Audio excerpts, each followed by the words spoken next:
কি করছিলেন? কি কাজ ওদের? কাউন্সিলরদের কাজটা কি? কি করছিলেন ওখানে? তিনি জানতেন না? পারমিশন কি করে পেয়ে গেলেন? আচ্ছা, পারমিশন ছাড়া কি করে একটা বিল্ডিং তুলে ফেললেন? আমি তো এটাই বুঝতে পারছি না। অভ্র, উল্টোডাঙ্গা ফ্লাইওভার আমাদের মনে আছে ভেঙে পড়েছিল, মাঝেরহাট ব্রিজ আমাদের মনে আছে ভেঙে পড়েছিল, আপনি সেটা উল্লেখ করছিলেন। এবং যেটা সর্বোপরি মনে রয়েছে সেটা হচ্ছে পোস্তা ফ্লাইওভার। 2016 বিধানসভা ইলেকশনের আগে আমরা একদম লাইভ মিডিয়াতে দেখতে পাই পোস্তা ফ্লাইওভার ভেঙে পড়ছে।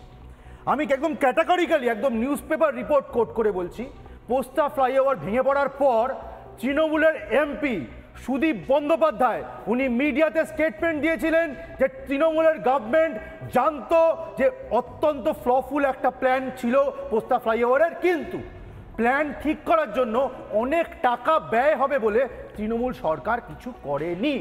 এই কথা কোনো বিরোধী বলেনি, কোনো বিরোধী দল বলেনি, এই কথা তৃণমূলের একজন দুর্দণ্ড প্রতাপ সিনিয়র লিডার বলেছেন। একজন মেয়র, একজন মুখ্যমন্ত্রী বলেছেন।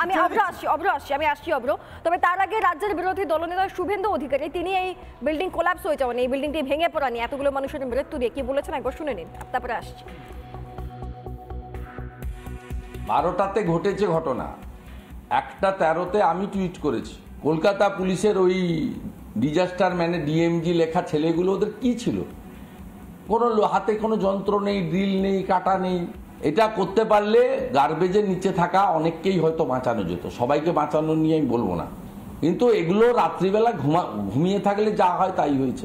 এবং রেস্কিউ অপারেশন আর কাউন্সিলর প্রমোটারের বিরুদ্ধে ব্যবস্থা নেওয়ার থেকেও বেশি মালা রায়কে প্রজেক্ট করা on the eve of the Lok Sabha election আর ড্যামেজ রিপেয়ার করা, এই দুটো উদ্দেশ্য বেশি ছিল।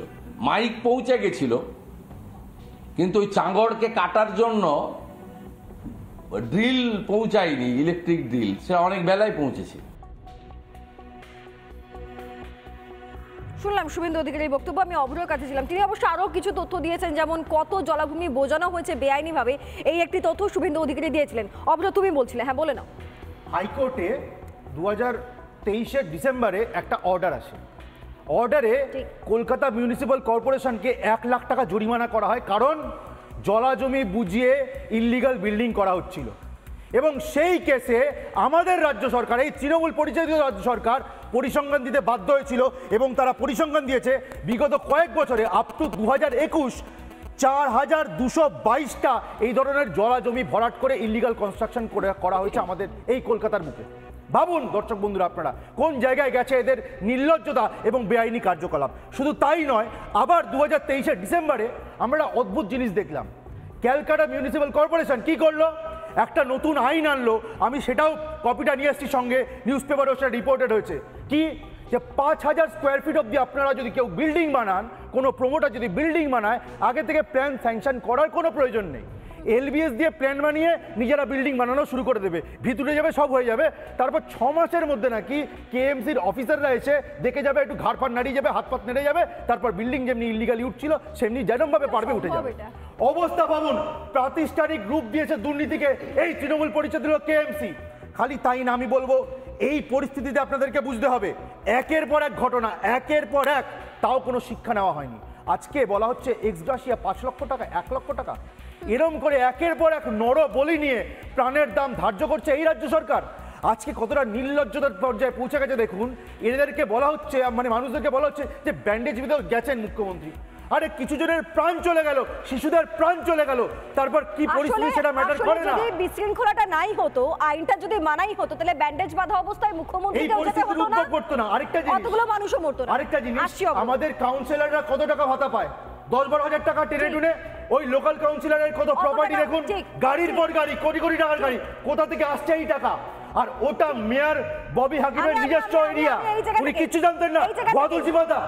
এই জায়গা থেকে আরো একটা জিনিস দেখাবো, অব্র যে বিষয়টি বললাম আমি সেই জায়গা থেকে একটা বিষয় দেখাবো, যে মমতা বন্দ্যোপাধ্যায় বলছে এখানে কিছু বেআইনি নির্মাণ হয়েছে, কিছু নির্মাণ বেআইনি। ফিরহাদ হাকিম বলছেন যেখানে পারমিশন হতেই পারে না, এটা বেআইনি। এদিকে ওই যে তৃণমূল কাউন্সিলর, ওই যে 134 নম্বর ওয়ার্ডের কাউন্সিলর শামস ইকবাল, তিনি বলছেন আর আমি তো কিছু জানিই না। অবাক কাণ্ড, এলাকার কাউন্সিলর কিচ্ছু জানেন না, সে ভয়ানক কাণ্ড। আগে দেখুন কি বলছেন তারা, দেখে নিন। আজকে তৈরি হয়েছে তা নয় এরিয়াগুলো। বছরের পর বছর ধরে আমি মেয়রকে জিজ্ঞেস করছিলাম যে এটা অফিসিয়াল পারমিশন দিয়েছে কিনা, ও বললো না। এগুলো সমস্তই বেআইনি, কিছু কিছু হয়। এই বাড়ির প্ল্যান থাকতে পারে না, যারা করেছে তাদের আইন অনুযায়ী ব্যবস্থা হবে। এছাড়াও যে বাড়ি কোলাপস করেছে তার পাশের যে ফ্ল্যাট, সেটাও ফ্ল্যাট না, যে বাড়িটা কোলাপস করেছে তার তলায় বাড়ি ছিল, আমাদের টালি বাড়ি। আমাদের ভিকটিম গুলো সব টালি বাড়ি, মানে একজনের পাপে আরেকজনের লিগালি এই এত বড় বাড়ি এই পাতলা গলিতে হয় না। বিল্ডিংটা কি ওটা কোনো জলা জমি ছিল শুনেছিলাম আমি, এটা একদমই জানি this is not in my knowledge. কোনো পারমিশন কিছু মানে আমার নলেজে এটা ছিল না, প্রথম this is first time I have heard about this. আপনার কাছে না আমার কোনো নলেজ নেই, কোনো কমপ্লেন নেই, কিছু নেই। অদ্ভুত না?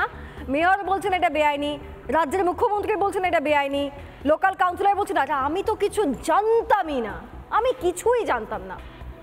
আমাদের সঙ্গে ইতিমধ্যেই যোগদান করেছেন বিজেপি মুখপাত্র ডক্টর ইন্দ্রনীল খাঁ। আপনাকে স্বাগত সোজাসুজি স্বর্ণালীতে। আমি অরিন্দমবাবু আপনার কাছে যাব আইনি বিষয়টা নিয়ে, তবে একবার ইন্দ্রনীল বাবুর কাছে যাব এই প্রশ্নটা নিয়ে। তাহলে ইন্দ্রনীল বাবু আপনার কি মনে হয় যে একজন কাউন্সিলরের, স্থানীয় কাউন্সিলরের কাজটা কি? মানে ওনার এলাকাতেই একটা বিল্ডিং অবৈধভাবে তৈরি হয়ে গেল, না অনেকগুলো ভাগ আছে, একটা পুকুর বুঝিয়ে দেওয়া হলো, বেআইনি কাজ। একটা টালির বাড়ি তৈরি করে দেওয়া হলো, সেটা ভেঙে একটা বিল্ডিং তৈরি করে দেওয়া হলো, সেটাও এমন জিনিস দিয়ে তৈরি হচ্ছে সেটাও ভেঙে পড়েছে, কতগুলো মানুষের প্রাণ চলে গেল। তা একজন কাউন্সিলরের কাজটা কি তাহলে? দেখুন, তৃণমূল কংগ্রেসের কাউন্সিলরদের কাজ মেনলি হলো পুকুর বোঝানো, এটা 1 নম্বর কাজ। 2 নম্বর কাজ হলো ইট বালি সিমেন্ট এগুলো বিক্রি করানো। 3 নম্বর কাজ হলো ভোটের সময় ম্যাসিভভাবে ভোট রিগিং করানো। 98% পোলিং হয়েছিল ওই ওয়ার্ডে কলকাতা কর্পোরেশন সোকল্ড ইলেকশনের সময়। এবং বাকি সময় মুখ্যমন্ত্রী আর তার যত মানে গুণী গানি বিভিন্ন, কেউ কয়লা চোর, কেউ গরু চোর, কেউ চাকরি চোর, এদের সঙ্গে বিভিন্ন লিয়াজো করে সব ধরনের চুরিতে পারদর্শী হওয়া, এটা হলো মেনলি তৃণমূলের একজন কাউন্সিলরের কাজ।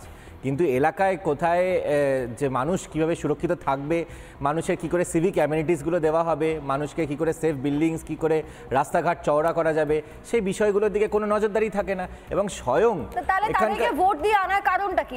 ভোট তো সাধারণ মানুষ ভোট দেয়নি। আপনি দেখলেন না শেখ শাহজাহান, আপনাদের রিপাবলিকের ক্যামেরা যখন গেল, যখন সন্দেশখালীতে আপনারা পৌঁছলেন, দেখলেন না যখন নারীরা ওখানে, প্রতিবাদী নারীরা তারা যখন মুখ খুলছেন, তারা বলছেন তো গত 13 বছর ধরে তারা নাকি ওখানে ভোটই দিতে পারেনি। আপনি এখানে আগামী দিনে যখন গার্ডেন রিচের ওখানে সাধারণ মানুষ, সাধারণ নারীরা যখন ওখানে মুখ খুলবেন, ওনারাও একই কথাই বলবেন যে গত 10 বছরে কতবার অ্যাকচুয়ালি ভোট দিয়েছে, আর কতবার এই শামস ইকবাল বলুন বা ববি হাকিমের বিভিন্ন সব লোকজনরা আছে তারা কতবার ভোট করতে দিয়েছে। তো পুরো বিষয়টাই তৃণমূল এই করেই বললাম, ভোটের সময় ভোট চুরি করে আর বাকি সময় পুকুর ভরাট করে, বালি চুরি করে, চাকরি চুরি করে, বিভিন্ন ধরনের চুরিতে তাদের পিএইচডি করে বেড়ায়। এটাই হলো তৃণমূলের। ইভেন যে দুর্ভাগ্য যেটাই যে আমাদের কলকাতা মেয়র, তিনি মানে প্রথমে তো বলতেও পারছেন এবং তিনি অ্যাডমিট করছেন যে এটা ইলিগাল বিল্ডিং, এবং তিনি এটাও বলছেন মানে এটা সবাই জানে যে পুরো কলকাতা জুড়ে এরকম শয়ে হয়তো হাজারের, কয়েক হাজারের অধিক সংখ্যাটা গিয়ে দাঁড়াবে যখন ইলিগাল বিল্ডিংস কতগুলো আছে। সে পুকুর বোঝাই করেছে বা বিভিন্ন হয়তো রাস্তা মাত্র 3 ফুটের রাস্তা, সেখানে 7 তলা বিল্ডিং দাঁড় করিয়ে দিয়েছে, 2 তলার পারমিশন আছে, সেখানে 6 তলা। অথচ ওরা বলে এগুলো ওরা জানতে পারে না কোন গলির ভেতর কি হচ্ছে, কিন্তু ওরা জানতে পেরে যায় যখন আপনার 1 তলা বাড়িতে আপনার যখন 2 তলা হবে, তখন ইটবালির যে রিকোয়ারমেন্টটা আসবে না, তখন ঠিক এসে যাবে, তখন একদম বাহিনী চলে আসবে। ঠিক, আমি আসছি। আপনি ফিরহাদ হাকিমের কথা বলছিলেন, তিনি বলেছেন যে বেআইনি নির্মাণটাই বেআইনি। এই ফিরহাদ হাকিমি এর আগে বহুবার বলেছেন যে কোনো বেআইনি নির্মাণের বিরুদ্ধে কঠোর ব্যবস্থা নেওয়া হবে। এ কথা এই ফিরহাদ হাকিমি বলেছিলেন, আগে একবার শুনুন। যদি কোনো জায়গায় পুকুর বোঝায় আর থানা যদি বলে, যেরকম থানা যদি বলে যে আমি জানি না, এটা হতে পারে না, তখন আমি অলরেডি এটা নিয়ে একটা কমিশনারকে চিঠিও দিয়েছি, সেই থানার আধিকারিকই যে সেই থানা কেন দায়িত্ব নেবে না। পুকুর বোঝানোর কাজে যদি কোনো ইলিগাল বিল্ডিং হলে থানাকেই প্রথম ইন্টারফেয়ার করতে আইন সেই পাওয়ার থানাকে দিয়েছে। পুকুর বোঝানোর ক্ষেত্রেও আইন থানাকেই দিয়েছে, যে থানা প্রথমে ইন্টারফেয়ার করবে ল অ্যান্ড অর্ডারের এজেন্সি হিসেবে। তো থানাকে এটা দেখতে হবে, নাহলে আমি কিন্তু সেই থানার এগেনস্টে কমিশনারকে রিপোর্ট করব। প্রত্যেকটা জায়গায় স্ট্রিক্ট ভিজিলেন্স। দিল্লির বহুতল ব্লাস্টের পরে যারা অসাধু প্রমোটার তাদের সাবধান হয়ে যাওয়া উচিত।